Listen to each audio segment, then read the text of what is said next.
నమస్తే. గద్దర్ అవార్డులపైన వివాదం నడుస్తూ ఉంది. ఈ అంశంపై మాట్లాడడం మనతో పాటు పృథ్వీరాజ్ అన్న ఉన్నాడు. నమస్తే అన్న. నమస్తే. జై తెలంగాణ. ఏంది అంత పేరు పెట్టడం మంచిగా ఉంది గద్దర్ పేరు, కానీ ఇచ్చిన మళ్ళీ ఆంధ్రులకు పోతాడు వాళ్ళది నడిచిన ఏంది, దాన్ని ఎలా చూస్తారు? గద్దర్ అవార్డులని వినంగానే నంది అవార్డుల పేర్లు మార్చి గద్దర్ అన్న పేరు పెట్టాం, కానీ నేను కూడా బాగా సంతోషపడ్డ దాంట్లో నేను ఒకనే వేదిక మీద నేను కూడా ఉన్నారు. కాబట్టి నేనేమనుకున్నా అంటే అప్పటిదాకా ఈ ఆంధ్ర మీడియా ఒక రికార్డ్ డ్యాన్స్ సంస్కృతి, అక్కడి సాహిత్యం కావచ్చు, చిల్లర చిచోరా వేషాల అటువంటి కాకుండా ఈ గద్దరన్న మనస్తత్వం, గద్దరన్న సాహిత్యము ఈ తెలంగాణ సంస్కృతిని ప్రతిబింబించే రీతిగా దాన్ని ఏమైనా ఆవిష్కరిస్తారేమో, అందుకనే గద్దరన్న పేరు పెట్టింది కావచ్చు అని అనుకున్నాను నేను. కానీ నేను గిట్లా ఇది అదే పాత్రలకు, ఇటువంటి పిచ్చి పాత్రలకు, చెత్తవాటికి తెలంగాణ సంస్కృతి సాహిత్యాన్ని ప్లస్ గద్దరన్నను కూడా అవమానపరిచే రీతిలో ఉంటుందని మాత్రం నేను ఎక్స్పెక్ట్ చేయలేదు. సో అందుకని ఏంటంటే ఇప్పుడు ఆ వేదిక ఇట్ సెల్ఫ్ చూడంగానే అది మళ్ళీ సేమ్ యాజ్ ఇట్ ఈస్గా అంతకుముందు ఎట్లయితే సినిమాల ఫంక్షన్లు ఎట్లయితే జరిగినాయో సేమ్ అట్లే జరిగినాయి. దానికి మరి గద్దరన్న పేరు దేనికి పెట్టిరు? గద్దరన్న అంటే ఒక ఐకానిక్ పర్సనాలిటీ. గద్దరన్న జనంతో తుపాకులు పట్టించి ఎక్కడ సమస్య ఉంటే అక్కడ అక్కడ అక్కడ గద్దరన్న ఉండేది. గద్దరన్న కొంగు నడుము కుజుట్టవే చెల్లెమ్మ, కొడవన్లో చేపట్టవే చెల్లెమ్మ, పసిపాపాలేడ్చిన పాలివు అని వాడు ఉరిమిరుమి చూస్తాడు ఊరి దొరగాడు, పొద్దంతా పని చేసిన చెల్లెమ్మ, పస్తు రోజులు తప్పాలే చెల్లెమ్మ. అంటే ఈ బతుకును ఇక్కడ కల్చర్ని ఇట్లా ఆవిష్కరింపజేసేటువంటి అభినయాలు, కొన్ని పాత్రలు ఇట్లా తన సాహిత్యం ఉంటే ఆడ నువ్వు హీరోగా నువ్వు అవార్డు ఇచ్చినటువంటి అతని పేరు అది ఉన్నాడు కదా, పేరు బాలకృష్ణ కాదు, అల్లు అర్జున్ అంటే అనేది. ఆ సినిమా ఫీలింగ్స్ అనే పాటకు ఇచ్చుడు అనేది, అంటే ఆ పాట ఉన్నటువంటి సినిమాకు ఇచ్చుడు అనేది చాలా ఇన్సల్టింగ్, చాలా అవమానం, చాలా చాలా ఘోరం అనిపించింది.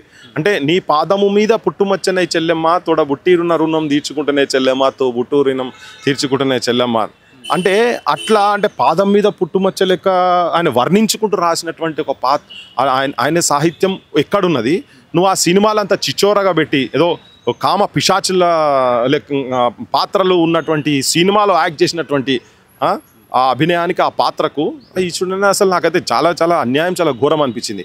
ఇంకొకటి ఏంటిది ఇచ్చింది ఏంటిది? గద్దరన్న అడవిని ఎట్లా కాపాడుకోవాలి, అడవి అందం ఏంటిది, అడవి జనాలకి ఏమిస్తుంది, కొండల నుండి కోనల నుండి గోదారమ్మ పరుగులు చూడు, కట్లు చూడు, నాగుంబాం పడిగే చూడు, రేలా రేలా రేలా రేలా రేలా రేలా రే, అడవి తల్లికి దండాలో మా తల్లి అడవికి దండాలో.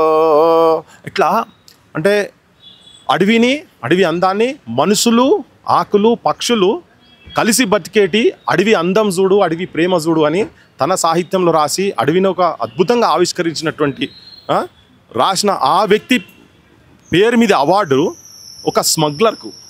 అది ఎటువంటి పాత్ర? ఒక స్విమ్మింగ్ పూల్లో ఉంటే మూత్రం పోస్తుంటే ఒక ఐపీఎస్ ఆఫీసర్ అని ఆ స్విమ్మింగ్ పూల్లో ఉంటారు. ఇటువంటి దరిద్ర వాళ్ళ పార్టీ వాళ్ళే చాలామంది వ్యతిరేకించారు అప్పుడే మొదలు. ఆ యాక్టర్ ఏదైతే ఒక యాక్సిడెంట్లో ఇక్కడ కేసు అయింది, చనిపోయినప్పుడు అల్లు అర్జున్ చేసినప్పుడు చాలా మంది వ్యతిరేకించారు కదా. అయితే మరి నువ్వు ఎక్కడ లింక్ ఎక్కడున్నా చెప్పు? ఆ స్టేజ్ మీద ఎంత వెకిలి చాష్టలు అంటే, గద్దరన్న బొమ్మ పెట్టిన తర్వాత ఒక్కొక్కరికి వాడు స్టాండర్డీస్ పొజిషన్లు ఉండాలి. ఏం చేస్తున్నావు నువ్వు అనేది ఆయన ఆ మనిషి పేరు అనగానే అలర్ట్ కావాలి నువ్వు. అట్లా కాకుండా చిచోరగానే లెక్క స్టేజ్ మీద చిచోరా డైలాగులు, ఆ బండి వెనక బండి కట్టి పాట పాడారు. తెలంగాణలో ఆ చిన్నపిల్లని పట్టుకొని ఉన్నా కానీ మంగళి కన్నా హార్ట్ఫుల్గా మాట్లాడతారు. ఇట్లా జంపింగ్లు చేసుకుంటా ఆ పాడుడైంది. నేను మంగళి గొంతును కానీ మంగళి గురించి నేను వ్యక్తిగతంగా మాట్లాడదలుచుకోలే, కానీ ఆ సాహిత్యం ఏంటిది? వడి సేలరాళ్ళు నింపి వడిగా కొట్టితేను, కారాపు నీళ్లు తెచ్చి కళ్ళల్లో జల్లితేను, నీ మిలిటరీ పారిపోయారో. అది దాంట్లో ఆ పాటల అంటే ఆడోళ్ళు ఎట్లా పోరాట రూపంగా వచ్చి వడిసెల రాళ్ళు పెట్టుకొని కారాపు నీళ్లు తెచ్చి మిలిటరీని, సైన్యాన్ని మీద తిరుగుబాటు చేసినటువంటి దాన్ని ఒక చిల్లర వ్యవహారం లెక్క ఇట్లా జంపింగ్లు చేసుకుంటా ఇట్లా అనుకుంటా, చుట్టుముట్టు సూర్యపేట నడుమ నల్లగొండ, నువ్వు ఉండేది హైదరాబాదు దాని పక్క గోలుకొండ కిలా కింద నీ గోరి గడతాం. అది నీ గోరి కొడతాం అర్థం అనేది ఒక తిరుగుబాటుతో వచ్చి నీ అహంకారాన్ని, నీ పైశాచికాన్ని, నీ రాచరికాన్ని నేను గోల్కొండ కిలా కింద బొంద పెడతా అనే పౌరుషంతో పాడినట్టు ఒక ఫీల్తో రావాల్సింది ఒక చిల్లర పాట లెక్క చేసేసి మదన సుందారి మదన సుందారి. ఆ మదన సుందారి కూడా అది కూడా ఏదో ఒక సోలో టైప్ ఆఫ్ ఒక డిఫరెంట్ మోషన్ తీసుకుపోయి అది ఒక పెయిన్ చూపించుకుంటే దాని లెక్కలే తిరుగుబాటు చేస్తారు. కన్నుల్లో కడివేడు జిల్లేడు బాలో బ్రహ్మ జమ్ములు నరక బాట పట్టిందో అని చెప్పని ఉంటుంది దాంట్లో అలా. సో అది కూడా ఒక మెసేజ్ ఓరియంటెడ్ పాటలను కూడా ఈ ఆంధ్ర సినిమాలతో పాడిపిస్తే ఆ ఫీల్ లేదు భయ్య, ఇక్కడ కనబడతలేదు. ఈ ముఖ్యమంత్రికి అయితే సోయి లేదు పక్క. ఈ ముఖ్యమంత్రి బరాబర్ ఈ ఆంధ్ర సంస్కృతి ఆంధ్ర సినిమా వాళ్ళ చెప్పు చేతుల అమ్ముడు పోయింది. నేనే అంటే ఆ స్టేజ్ మీద కూడా తెలంగాణ హీరోలు కరవయ్యరా అన్న. నితిన్ ఉన్నాడు, లేకపోతే ఇంకా విజయ్ దేవరకొండ కావచ్చు, వాళ్ళు చాలా మంది ఉన్నారు. ఆ స్టేజ్ మీద వాళ్ళకి ప్రియారిటీ అన్న, ఆంధ్ర బాలకృష్ణనో అల్లు అర్జునో వీళ్ళకి ప్రియారిటీ ఇచ్చి ఇక్కడ ఇంకో క్వశ్చన్ వస్తుంది. ఆత్మ ఘోషిస్తుంది ఈరోజు గద్దర్ అనేది చూస్తే ఎవరి మీద పోరాడిండో ఆంధ్రుల మీద పోరాడిండు, మళ్ళీ ఈరోజు వాళ్ళకే పెద్దనితనం మళ్ళీ వేస్తూ ఉంటే ఆ ఆత్మ ఘోషించదా ఎక్కడున్నా కానీ? రాచరికం కత్తి మీద నెత్తుర్లహారమా దొరవారి గడులల్లో నలిగిపోయిన న్యాయమా ఆంధ్ర వలస తూటాలకు ఆరిపోయిన ప్రాణమా అన్నాడు. ఆంధ్ర వలస తూటాలు వాళ్ళ ఫైరింగ్లలో చచ్చిపోయినాను. వాళ్ళ విగ్రహాలు ఇక్కడ కాసు బ్రహ్మానందరు పెట్టి దాని చుట్టూ ప్రదక్షిణ ఈ లీడర్లు అందరూ పొద్దున్న లేస్తే నడుస్తూనే ఉన్నది. బరాబర్ ఆత్మ క్షోభిస్తుంది. పాట ఏడుస్తున్నాదో పల్లా వేడుస్తున్నాదో గద్దరన్న గుండెకు గుండు తగిలినాదని పాటలు పాడిన గద్దరన్న ఫైరింగ్ జరిగినప్పుడు. ఇవాళ నిజంగా కూడా పాట ఏడుస్తున్నది, పల్ల వేడుస్తున్నది, మైకులు మూగబోయే సిచ్యువేషన్స్ వచ్చినది. డప్పు దరువు చిర్రా చిటిక అన్నీ కూడా ఆ సినిమా పేరు మీద గద్దర్ అవార్డ్స్ ఇచ్చినాడు. అన్ని తలవంచుకున్నాయి తెలంగాణలో మొత్తం. మా బోటలను కూడా తలవంచుకునే స్థితికి తీసుకొచ్చేసింది ముఖ్యమంత్రి రేవంత్ రెడ్డి. ఆయన ఎప్పుడైతే జయ జయ హే తెలంగాణ పాట ఒక ఆంధ్ర ప్రాంతానికి సంబంధించినట్టు వాడిని తీసుకొచ్చి ఇక్కడ మ్యూజిక్ కొట్టించిండు, అప్పటికే చచ్చిపోయింది. అది అప్పటికే దాంతోనే చచ్చిపోయింది. రాజీవ్ గాంధీ విగ్రహం ఇక్కడ తీసుకొచ్చి అమరుల చిహ్నం ముంగట సెక్రటరియట్ మధ్యలో ఈ రెండింటి మధ్యలో రాజీవ్ గాంధీ విగ్రహం పెట్టిండు. ఈయనకు తెలంగాణ అనేది ఎక్కడ కూడా ఏ కోశాన కూడా ఆయనకు ఈ రేవంత్ రెడ్డికి లేనే లేదు. ఇప్పుడు ఆ స్టేజ్ నువ్వు అంటున్నావు తెలంగాణ హీరోలు అంటున్నావు కదా, ఆయన ఉపన్యాసంలో వీళ్ళు వదిలిపెట్టు పైడి జయరాజు మోర్ దెన్ 170 మూవీస్లో డిఫరెంట్ భాషలల్లో గుజరాతీ కావచ్చు, కన్నడ కావచ్చు, మరాఠీలో కావచ్చు, డిఫరెంట్ పాత్రల హిందీలో కావచ్చు, ఒక రినోవర్డ్ పర్సనాలిటీ అనే పైడి జయరాజ్. ఈ గడ్డ మీద ఈ నేల మీద పుట్టినటువంటి తనను తెలంగాణ గడ్డ మీద పుట్టినట్టు తన సిరిసిల్ల ప్రాంతం అనుకుంటా అనేది ఇక్కడ పుట్టినట్టు కనీసం నీకు పేరు ఉచ్చరించలేదే.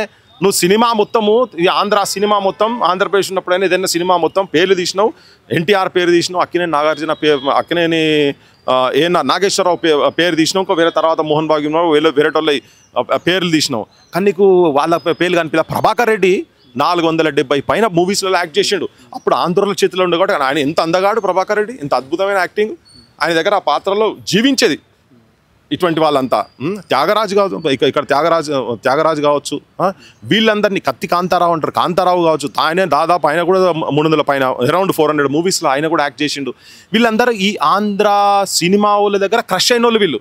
ఎన్టీ రామారావు ఏఎన్ఆర్ కన్నా అద్భుతంగా యాక్టింగ్ చేయగలిగిన వాళ్ళు ఇక్కడ కాంట్రిబ్యూషన్ నాక ఈ ముఖ్యమంత్రికి కనీసం నోరు రాలేదే, ఒక్క పేరు మాట్లాడేందుకు నోరు రాలేదే. ఈ ప్రాంత యాక్టింగ్ చేసినటువంటి వాళ్ళ గురించి ఒక్క పేరు మాట్లాడలేదే. ఇక్కడ రాసినటువంటి కవుల గురించి నువ్వు మాట్లాడలేదే. సుక్క సత్తయ్య కావచ్చు, మిద్ద రాములు కావచ్చు, ముచ్చర్ల సత్యనారాయణ గారి గురించి కూడా చెప్తున్నాను నేను, వైతాళికుడు. వాళ్ళ పేర్లు కూడా నువ్వు ఇక్కడ తన కూడా నాటకాలు వేసింది, తన కూడా కృష్ణుని పాత్రలు ఇవన్నీ వేసింది కదా. వీళ్ళు ఎవరి నీకు ఎక్కడ గుర్తుకుంటాయి? సినిమా వాళ్ళు అయినా గుర్తుకుండాలి కదా కనీసము. ఇక నిన్న మొన్నోళ్ళు ఎవరు అడిగినట్టు అంటే ఇంకా ఇప్పటి కూడా తెలంగాణ వచ్చిన తర్వాత కూడా ఈ తెలంగాణ సినిమా కూడా ఆంధ్రోళ్ళ కబంధ హస్తాలల్లా ఉన్నది. ఆ రాక్షస కన్నుల లోపల వాళ్ళ దగ్గర ఉన్నది.